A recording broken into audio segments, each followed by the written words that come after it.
Сәлем достар, каналыма қош келдіңіздер. Бүгін сіздерге қазақ халқының шай дастарханына қойылатын ұлттық тағам джент дайындаймыз. Ең алдымен каналыма тіркеліп, видеоны соңына дейін көріңіздер. Джент өте дәмді болып шығады. Ең алдымен бізге кез келген печенье қажет. Блендердан өткізіп аламыз. Содан кейін талқан саламыз. Қант және комната температурасында еріп тұрған майды салып араластырамыз. Мейіз салдым, қалауынша салсаңыз болады. Барлығын жақсылап араластырамыз. Міне джентіміз дайын. Енді осыны ыдысқа саламыз. Кез келген ыдысқа салсаңыз болады. Мен арнайы кондитерлік силиконовый формаға салып шықтым. Осылай нығыздап саламыз.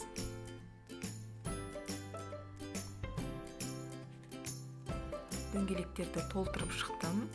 Қалған бөлігін целлофанға жайып, шұжық тәріздес қып осылай орап шықтым.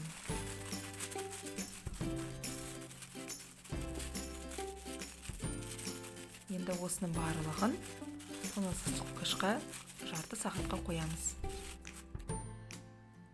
Міне джентіміз дайын, өте дәмді, әдемі. Осылай түрде дастарханға қойсаңыз болады. Немесе шоколадты ертіп, түсін әсемдеуге болады.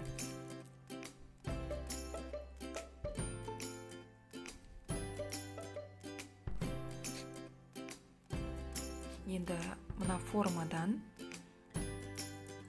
джентімізді алдым. Сол формаға шоколад құйып, қайтадан джентімізді салдым. Содан кейін 15 минут тоңазытқышқа қойдым. Содан кейін осындай әдемі шоколадты джент шықты.